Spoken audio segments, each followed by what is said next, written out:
Glencoe Health students, getting into lesson 2 of chapter 23, more on communicable diseases. We'll get a little bit into some of these different types of communicable diseases. We'll talk about some different viral diseases. We'll talk about a couple of different bacterial diseases, and just kind of keeping the same thing in mind that we talked about yesterday when we looked at some of these things. You can lower your chances of catching a communicable disease by learning about the disease, learning about what causes it, learning the symptoms of the disease, and more importantly, how to avoid it. So many diseases begin as a respiratory infection, which we are become pretty familiar with here with the COVID virus, the COVID-19. Thinking about the respiratory tract. The respiratory tract is what kind of connects you to the outside world, connects your body to the outside world. And typically the pathogen has to get into the body a certain way. Most often when people are getting sick, it's coming in through the nose, the mouth, the eyes, but typically breathed in, and that's what we're talking about. That pathogen gets into the lungs, and then starts the infection there. That's what they mean by respiratory infection. Many communicable diseases occur in that respiratory tract. The passageway, like I said, is nose, throat, lungs, and again, the passageway that makes breathing possible, and that's where those infections will start. And typically, you get the sore throat, you get the cough, you get the runny nose, all of the above. Respiratory infections, just some things to work on how to avoid those things. And these will, even after we're done with this whole big surge of what we're dealing with right now, keep in mind that I think people are learning some really, really good hygiene strategies that I think they can carry on even after the world gets back to somewhat of a different new normal, so to speak. But keeping these things in mind, avoiding respiratory infections, if you're ill, stay home, and I think that's one of the things that really is going to prove to be a big deal moving forward. When we get back to normal, when we're back in school, our parents and students are going to rethink whether or not it's a good idea to go to school. I know that when I was a kid, if I were sick, I literally had to be throwing up. I'd have to literally almost be on my deathbed, but my mom was, you're going to school. Where nowadays, I don't know that that's the best option. I think if you are not feeling well, you have a fever, stuffy nose, you have a cough, even if you feel like you can handle it for the day, probably a good idea to stay home. And it's not necessarily just, to help you get better, but it's so that you don't pass it on, right? So wash your hands often, and I think we're going to get back to kids carrying the antibacterial soap or antibacterial creams with them in school once we get back into this. But wash your hands often. I mean, any chance you get a chance to walk by a bathroom, step in and wash them with soap and water, it's going to be a good idea. Avoid touching your mouth, your nose, your eyes, and obviously just other good habits when it comes to being healthy. Eat well, get regular physical activity, get good sleep, abstain from chemical use, whether that be smoking, drugs, or alcohol. Avoid close contact with sick people. If for some reason you are in a situation where you have to be around sick people, wear a mask, wear gloves. Okay, different types of communicable disease. You got influenza or the flu as a viral infection of the respiratory tract. And we've talked a lot about the flu now just because they try to compare the flu to the coronavirus. And different things, but they're both viruses. Okay, symptoms include high fever, fatigue, headache, muscle aches, and coughing. The flu vaccination protects you from one type of the flu virus that may be common that year. Getting a yearly flu vaccination is especially important for older adults and people with chronic illness and chronic health problems. They're going to start talking a lot about the coronavirus vaccination, and one of the things that they're going to run into the same problem with the COVID-19 that they run in every year when they're making flu vaccinations. Is those flus, they try to get whatever strand is the most popular.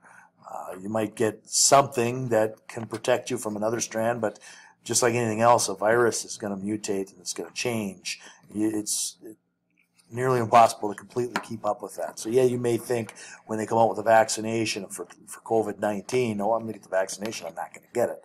You might still get it. You might just get a different level of severity of it because you have some form of the genes that have been pumped into the body.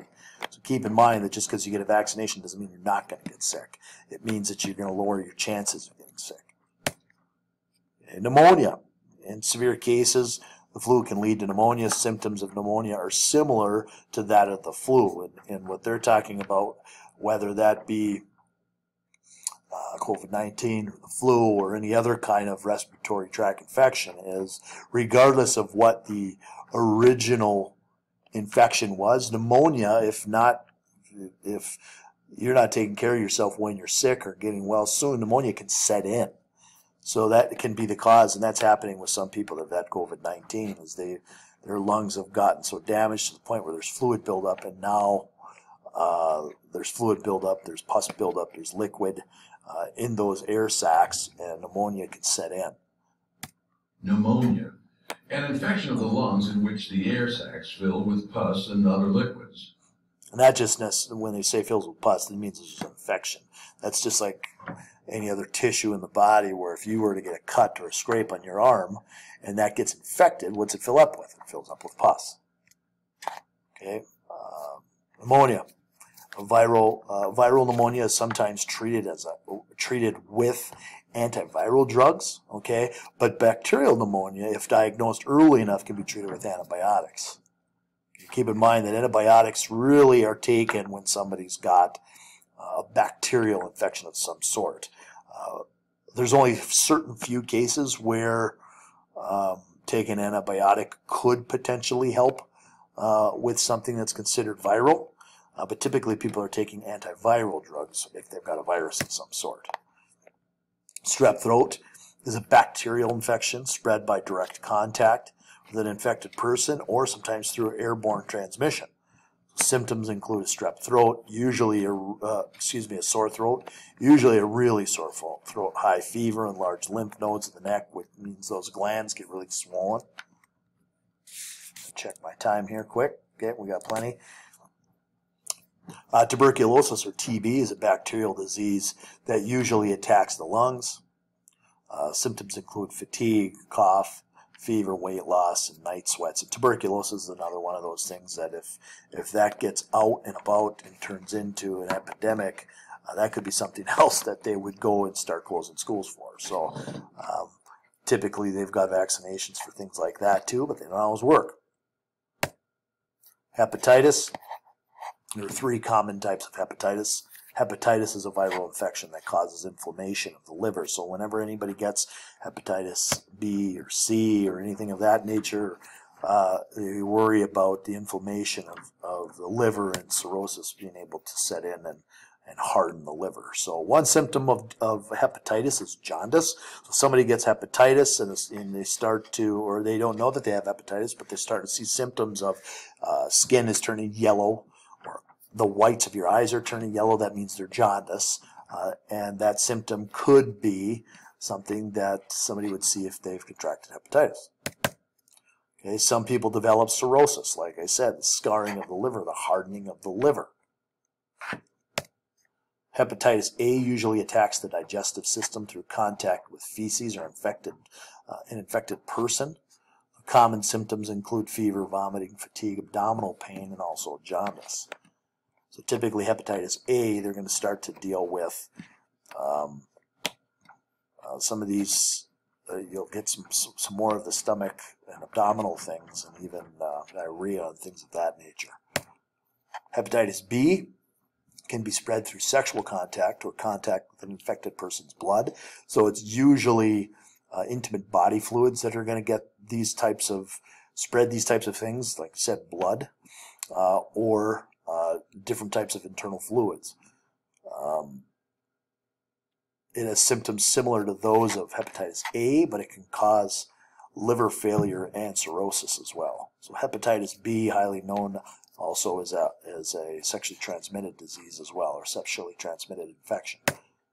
Hepatitis C is most common spread by direct contact with needles that are contaminated with an infected blood. So hepatitis C is typical to be more common that someone's going to get as a bloodborne pathogen. Symptoms of hepatitis C would include jaundice, dark urine, fatigue, abdominal pain, loss of appetite, and it can lead to chronic liver disease, liver cancer, and liver failure. So I guess ultimately thinking about these things, the best way to prevent yourself from a communicable disease, we talked about what communicable disease means, pass from one living organism to another living organism, stay informed, okay? The more you know about these diseases and how they're transmitted, the better chances of not getting them you have. So the more that you know, not only the more you know about the diseases, but the more you know about personal hygiene, the more you know about a lot of things that we've talked about. I'm sure, just like me, many of you have learned a heck of a lot about how to protect yourself and others from contracting any kind of communicable disease. And sometimes it's not always, I hate to say it this way because it sounds kind of mean, but sometimes it's not always about you. You could be a carrier of something and not have symptoms. So somebody might say, well, I'm not going to wear one of those masks. I don't feel sick. Well, you might not feel sick. You might be a carrier, but you wearing that mask could protect somebody else from contracting the disease. And I think that's kind of the biggest thing that people need to think about, is it's not always about you getting it, however it can protect you, but sometimes it's about you possibly being a carrier and protecting those that are around you. Other communicable diseases that are out there, I'm sure you've heard of mono before, mononucleosis. That's a viral. You typically contract, the transmission is through direct contact with somebody. Okay, there's the measles, that's considered a virus as well, direct or indirect contact. Encephalitis, which is a virus, and typically encephalitis is transmitted through the carrier of a vector of some sort, whether that be through a bite of some sort, or an animal bite of some sort, or an insect bite of some sort. Meningitis is virus or bacterial, okay, direct or indirect contact. Chickenpox is a virus. Also in relation to chickenpox, I think people may have heard of shingles before. I think there's some kind of relation between the two. That's viral, direct or indirect contact. Okay, physical consequences. We don't need to look at that one. That slide got put in there for some reason from the drug unit, so we'll skip by that. But all information, I think that, like I said, I wanted to talk about all these things, and I wanted to talk through each of these lessons in this particular chapter because of where we are. Normally I probably wouldn't have. I probably would have picked a couple of these like I've done with each of the other chapters, but I think the world we're living in, it's pretty important for us to really kind of dive into this communicable disease chapter and talk about as much as we can. So feel free to reach out if you've got questions. Otherwise, have a great day.